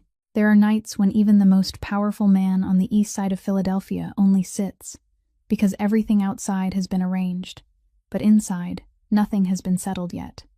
The phone vibrated on the table, an unknown number. Barrett looked at the screen for a while before answering, because he wasn't used to taking calls from unknown numbers near midnight without preparing first. But something, perhaps instinct, perhaps something deeper than instinct, made him pick up instead of letting it ring until it stopped. Barrett speaking. The voice on the other end made his finger stop halfway across the tabletop. A young woman's voice. A voice he hadn't heard in years, but recognized in the first half second, because there are voices that, no matter how long they have been away, can never be mistaken for anyone else's, especially when that voice belongs to someone who carries the same blood. Jolene, his sister. The two of them had lost contact many years before, after their father died of illness and Barrett chose his own road. The road he knew would carry him far away from everything normal, including his sister. Jolene hadn't followed him down that road. She had chosen to leave, not because she hated him, but because she couldn't bear to watch him become the man he was becoming, while she still remembered who he had been before. Are you getting yourself into something big? Jolene's voice over the phone wasn't soft, wasn't hard, only direct. The kind of directness that belonged to someone who had practiced speaking little and speaking correctly. No, Barrett said. You lie just like Dad. Silence. Long. The kind of silence between two people with too many things to say, but who had grown so used to not saying them that silence had become their main language. Barrett heard Jolene breathing on the other end, slow and steady, and he remembered that the little girl from long ago had breathed that way too, when she was trying to hide that she was afraid. Slow and steady, so no one would know. Everything inside was spinning. I read some of the articles, Jolene said. Then I heard about the federal authorities. I'm not calling because I want to talk. I'm calling because if you die like Dad, I won't have anyone left to be angry with. Then she hung up. No goodbye. No warning. No promise to call again. She ended the call the way someone closes a door she needed to open just long enough to say one sentence, then shut again before anything behind it could spill out. Barrett set the phone down on the table. The screen went dark. He sat still in the dim yellow light of the desk lamp, his shadow printed against the brick wall behind him, and thought about that sentence. If you die, I won't have anyone left to be angry with. It wasn't a threat. It wasn't a plea. It was the only way Jolene knew how to say she still needed him, that through all those silent years and all that distance, she had still kept a place for him in her life, even if that place was shaped like anger instead of love, because anger was easier to carry than missing someone. Barrett opened his wallet. He took out a small, faded photograph with curled corners. Jolene at 8 years old, smiling wide, ice cream on her nose, her eyes narrowed against the sun. The only photograph he had kept in his wallet for years. The photograph he had never shown anyone, because in his world, anything he revealed he cared about could become something someone used to attack him. He looked at the photograph. For a long time, then he placed it face down on the oak tabletop. He didn't put it back in his wallet, didn't tear it up, didn't hide it, only placed it face down, the way people set down a card they aren't ready to turn over, but don't want to remove from the table either. He turned off the desk lamp, sat in the dark for another hour before standing and going home. The next morning, Marin went to County City Hall for the second time in 2 consecutive days, but this time not to defend herself. She went to see the inspector, the 60-year-old man who had listened to her presentation the day before, the man who had dismissed Preston's contest petition, the man who now knew who she was and knew she told the truth. She sat across from him in the small office and placed on the desk a thin stack of papers she had prepared the night before. Inspector, I'm here about an issue related to the complaint Preston Aldridge filed with the federal authorities. That complaint accuses Mr. Barrett Crane of conducting unclear activity through the properties under dispute from Hugh Aldridge's estate. I want you to verify one simple piece of information. The inspector looked at her and nodded for her to continue. Barrett Crane's name is not on any property among the 12 assets Hugh Aldridge left behind. Not a single one. This can be verified in the county property registry in 10 minutes. The complaint accuses him of unclear activity through real estate, but there is no real estate connected to Mr. Crane. The basis of the complaint doesn't exist. She placed the stack of papers on the desk. Copies from the county property registry, listing all 12 of Hugh's properties, with the current manager under the will as Marin Shaw, and Barrett Crane's name nowhere on any line. The inspector read, checked it against the county records on his computer. 10 minutes, exactly as Marin had said. He nodded, made notes, and said he would forward the information to the federal authorities, with the county's confirmation attached. Marin thanked him, stood, and left. No drama, no climax. Just a woman walking into an office, presenting a verifiable truth, and going home. But that truth closed the federal review within 72 hours. Barrett's accounts were reopened. His partners called back. The machine started running again as if it had never stopped. Barrett heard about it from his lawyer that afternoon. He called Marin at 6 o'clock in the evening. The call was shorter than any call they had ever had before. You didn't have to do that. Barrett's voice was lower than usual, or perhaps he was only speaking more slowly because he was weighing each word in a way he rarely weighed words with anyone. Marin answered, her voice even, unadorned, but every word carrying a weight she knew he would understand. I don't count debts. I count people. Silence came from the other end of the line. Not the silence of someone who didn't know what to say, but the silence of someone who had just heard something he would remember longer than any number in his business ledgers. Barrett hung up first, for the first time, because he knew that if he said even one more sentence, that sentence would cross the line they had both kept from the beginning, and he wasn't ready for that yet. Not ready anywhere. Not in the restaurant, not over the phone, not on a night after his sister had called to say she was still angry at him, because that was the only way she knew how to love him. He set the phone down, looked at the photograph of Jolene still lying face down on the table from the night before.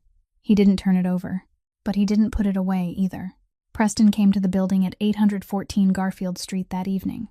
Alone. No New York lawyer beside him, no glossy black leather briefcase, no papers, no strategy. Just a 42-year-old man in a dark coat standing before the door his father had given the key to someone else for. He knocked. Marin opened it. The two of them looked at each other through the doorway, and for the first time since all of this had begun, Preston Aldridge looked at Marin Shaw not to ignore her, not to judge her from above, not to threaten her or show that he didn't consider her worth existing.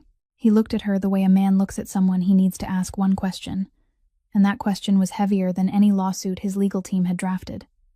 Marin didn't invite him in. She stood in the doorway, one hand on the frame, waiting. Preston didn't enter. He stood on the step, his hands hanging at his sides, looked at her, and asked, "Did he really believe I couldn't do it?" His voice wasn't angry, wasn't mocking, wasn't defensive. It was the voice of a man who had lost on every outside battlefield and was now losing the final one inside himself, the one no lawyer could represent. Marin looked at Preston. Looked for a long time.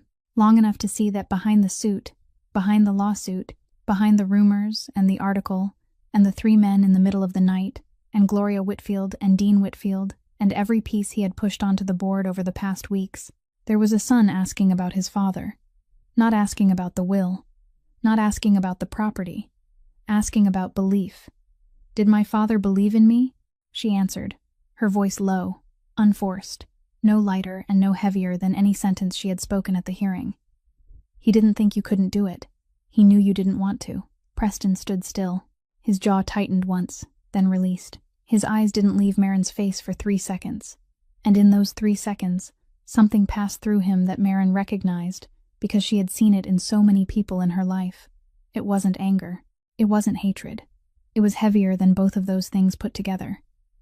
It was the recognition that the answer he had just heard wasn't wrong, and the fact that it wasn't wrong was what hurt most. Preston turned away, stepped down from the threshold, crossed the front yard, opened the gate, walked into the street. He didn't stop, didn't look back, didn't slam the gate. Each step was even, slow, heavy in the way only people carrying something freshly broken inside them walk, because they are afraid that moving too quickly will shift the shards and make it hurt more. Marin stood at the door and watched until Preston's shadow disappeared around the corner. Then she closed the door, softly, not with a slam, and turned back inside. She didn't tell anyone that Preston had come. Didn't tell Dot, didn't tell Neil, didn't tell Barrett. There are meetings that, once retold, turn the people inside them into characters, and Preston Aldridge that night wasn't a character. He was a son who had just heard a truth he had known for a long time but had never heard anyone say aloud. And Marin, who had lost her father before she even knew what a father was, understood that this was the kind of pain she had no right to judge. The night before opening day, Marin stayed in the building later than usual. Dot had gone home at 8 o'clock. Neil had finished the name sign on the door that afternoon and said goodbye before dark. Corinne had finished arranging the list of 15 families who would come the next morning and sent it to Marin by text. Everything was ready, but Marin still stayed, because she was the kind of person who needed one final check before calling anything finished. She walked through every room on the first floor, checked the windows, checked the outlets, checked the faucet. The clinic was clean, the new wooden floor shining under the lights, the white walls smooth and even, the supply cabinet fully stocked. She stopped at the medicine cabinet, opened each drawer for one final inspection, counted the gauze again, lined the bottles back into order. Top drawer, done. Second drawer, done. Third drawer, done.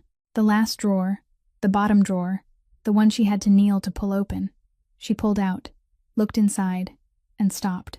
At the bottom of the drawer, lying flat beneath the lining paper she had thought came with the cabinet when it was bought, was an envelope. A white envelope, sealed, with no stamp, no address. On the front were 3 handwritten words she recognized immediately because she had read that handwriting across hundreds of pages of documents over the past weeks. Hugh's handwriting. Marin's hand stopped in midair for 2 seconds before she picked up the envelope. She turned it over and back again. There was no note on the outside except her name on the front, written in dark blue ink, the letters leaning slightly to the right as they always did. She opened the envelope. Inside was a sheet of paper folded in half, the ordinary white paper Hugh always used for handwritten letters because he never trusted email for important things. Marin sat down on the clinic floor, her back against the medicine cabinet, opened the paper, and read, "If you're reading this, it means you've opened the first clinic. I hid this letter here because I knew you would be the one to clean every drawer with your own hands. You've always been that way. 12 years ago, you came into my house. On the first day, before anyone told you to, you brought a blanket to Mrs. Miller at the end of the street because you saw that it was cold. No one asked you. You simply saw it and did it. I am not leaving you property. I am leaving you work, because anyone can spend property. Only the right person can finish the work. Don't be angry with Preston. He isn't bad. He's only afraid. Afraid that if he admits his father was right, then everything he chose was wrong. My daughter, not by blood, but by everything that matters more than blood. Hugh." Marin finished reading. Read it again, a third time. Every word, every line. Her hand holding the paper stayed steady. But something inside her, something she had held tight since she was 6 years old, since the day her mother died, since the 14 years when no one called her name without attaching an order behind it, since the day she walked into Hugh's house with the faded yellow plastic flower in a tin box and the button she had picked up from the kitchen floor. That thing broke. Not loudly, quietly, like a dam that had held back water for too long, and the water didn't smash through it, only seeped through each small crack until the whole wall was soaked and still standing. Marin cried, for the first time since Hugh died, for the first time since long before that too, so long that she had forgotten what tears felt like on her face. No sobbing, no sound. Tears ran down both sides of her face, past her chin. Falling onto the new wooden floor, Barrett Crane had sent men to replace in one night, while she slept on the second floor, and didn't know. Her tears fell onto the floor he had replaced for her, and she didn't know what that meant, but it meant something.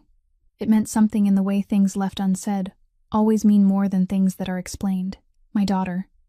She folded the paper again, pressed it to her chest, closed her eyes, and she cried for Hugh, for the old man who had seen her before the rest of the world ever did, for the first person who had asked what she thought instead of telling her what to do, for the man who had hidden a letter beneath the bottom of the last drawer because he knew she would be the only one to wipe it clean with her own hands. She cried for the faded yellow plastic flower in the tin box upstairs, for the slip of paper with her name written in blurred blue ink, for the coat button she had picked up from the kitchen floor on her first day, and kept for 8 years without understanding why. Now she understood. She understood why she had kept it. Dot found her 20 minutes later, when the older woman came back because she had forgotten her towel on the living room table. Dot pushed open the door, stepped inside, and saw Marin sitting on the clinic floor, her back against the medicine cabinet, the letter on her chest, eyes red, cheeks wet. Dot didn't ask, didn't say what happened, didn't say don't cry, didn't say everything would be all right. She walked over, sat down on the floor beside Marin, placed a hand on her shoulder, and sat in silence. 2 women sat side by side on the new wooden floor of the clinic that was about to open. Inside the building, one old man had spent 15 years dreaming of, and no one said a word, because there was nothing that needed saying that the silence between 2 women who understood each other couldn't say better. Tuesday morning was cold and brightly sunny, the kind of late autumn sunlight that looked as if it had been filtered through glass, pale gold, sharp but not warm. The sign on the front door of the building at 814 Garfield Street had been mounted by Neil the afternoon before. Simple lettering on light wood, no decoration, no pattern, only the name of the center and the line beneath it, listing the hours of operation. Exactly the kind of sign Hugh would have chosen if he had still been alive to see this day. Corinne had arrived at 7 o'clock in the morning, arranging the 15 families in the order she had prepared from the week before. Each family with its own time slot, each person with a slip recording a name and address. Dot opened the windows one by one, the way she had done on the first day Marin arrived. But this time the light did not flood into an abandoned room. It entered a clean clinic with a fully stocked medicine cabinet and new wooden floors shining beneath their feet. Neil stood at the back door, arms folded, watching everything with the expression of a craftsman, seeing the work he had helped build being used for the first time. The area doctor arrived exactly at 8 o'clock. The same doctor who had refused to cooperate 3 times in the previous months. The man who had answered every time Marin contacted him by saying he was busy, that his schedule was full, that he was not certain about the legality of the project. This morning, he arrived on time with his medical bag in hand and offered no explanation for the change. None was needed. There are changes whose reasons lie in the result, not in the words spoken about them. The inspector arrived at 8:30. He was not required to come. No rule demanded that a county inspector attend the opening of a community clinic, but he came anyway, wearing a suit, walking alone, shaking Marin's hand on the front steps with the firm, brief handshake of a man who had seen enough to understand that this was not a social event. Barrett arrived last. When the front yard was already crowded, when the families had lined up, when the doctor had entered the clinic and begun seeing the first person, Barrett walked through the iron gate Neil had repainted the week before and stopped near the entrance, not pushing to the front, not standing beside Marin, not placing himself anywhere that would put him in every photograph. He stood in the corner of the yard, hands in his pockets, watching. When the inspector stepped forward to congratulate Marin officially in front of everyone, Barrett moved toward them, naturally, unhurried, and stood beside her. He spoke to the inspector, but his voice was loud enough for the people around them to hear. This center exists because of Marin Shaw's determination. She held this project steady against pressures I witnessed with my own eyes, and I consider it an honor to have helped the truth stand where it belongs. The yard fell silent for a moment. The inspector nodded. Dot stood on the porch, saying nothing, but her eyes said enough. Marin received those words with the calm face she had held for months, but inside her, something settled into its rightful place, like a door that had been left ajar for too long, finally closing into its frame. By afternoon, the visitors gradually went home. The families left first, quietly, some bowing their heads to thank Marin at the door, some only nodding before leaving, carrying prescriptions or follow-up appointment slips. The doctor left afterward, medical bag in hand, leaving behind his schedule for the following week without anyone needing to ask. The inspector shook Marin's hand again on the steps, this handshake lasting longer than the one that morning, then left. Neil and Corinne put away the chairs, closed the side room, and then said goodbye as well. The yard slowly emptied. The afternoon sun slanted low, pulling long shadows over the old brick ground. Barrett was still there. He stood at the far end of the yard, beside the brick wall on the left side of the building, the same wall where, not long ago, 4 red words had been sprayed in the night, and Marin had knelt in the dark to scrub them with a wet rag. That wall had now been replastered and painted white by Neil, clean, new, as if those 4 words had never existed. Marin stepped out through the front door, closed it behind her, her footsteps sounding softly on the steps in the quiet afternoon. Barrett turned when he heard her come closer. The 2 of them stood beside the white wall, 1 step apart, silent for a while. Then Barrett took his right hand from his suit jacket pocket. In his palm lay a key.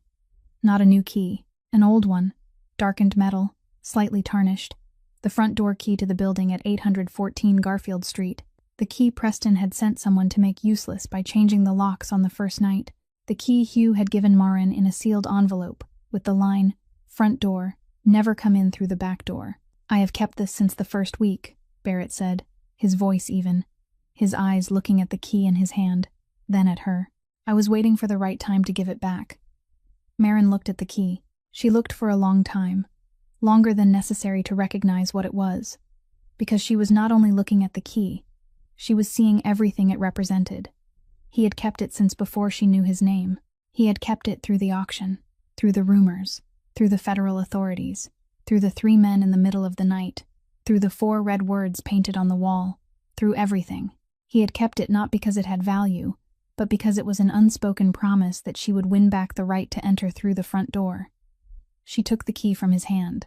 Her fingers touched his palm for half a second as she took it, and that half second was the first time the 2 of them had touched since everything began. Then Marin smiled. Not broadly. Not for long. Only the corner of her mouth lifting, holding there for a moment, then softening, but real. Her first smile since she had set foot in this neighborhood. Perhaps her first smile since long before that, too.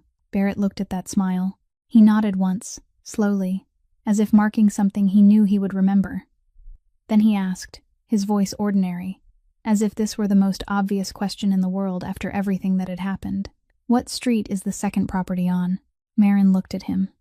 Understood. He did not ask about the future of the 2 of them, did not ask about feelings, did not ask if she wanted to have dinner. He asked about the project. He asked about the work. He asked about the next building. Because he knew who she was, and she was someone who finished, not someone who stopped. "Wharton Street," Marin said. "Worse than this one." Barrett showed no surprise and no concern. "Good," he said. "When do we start?"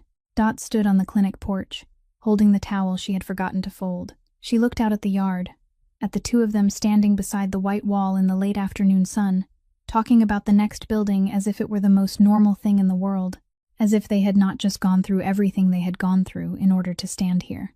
Dot folded the towel one last time, placed it on the porch table, and smiled. Not because it was romantic, not because it was a happy ending, because it was right. Hugh Aldridge had been right about both of these people, and if he was watching from somewhere, then he was smiling too, exactly like Dot, and for the same reason. Sometimes the true value of a person does not lie in explanations, but in the results they create quietly when no one is watching. The person most worthy of standing beside us is not the one who comes to rescue us, but the one who chooses to stand beside us in silence, waiting until we are ready. Hugh saw Marin before the rest of the world saw her. Barrett chose to stay before there was any reason to stay. Some of the most precious things in life do not arrive with noise, but with patience, with faith in what is right, and with keys held in the palm until the exact day they need to be given. If this story touched you, please press the like button and share it with the people who need to hear it.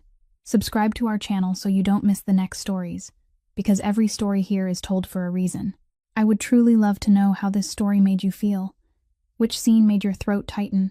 Which character stayed with you and wouldn't let go? So please write it in the comments so I can listen to the feelings from deep within your heart. I wish all of you watching this video good health, a joyful life, and peace every day. Goodbye, and I'll see you in the next video.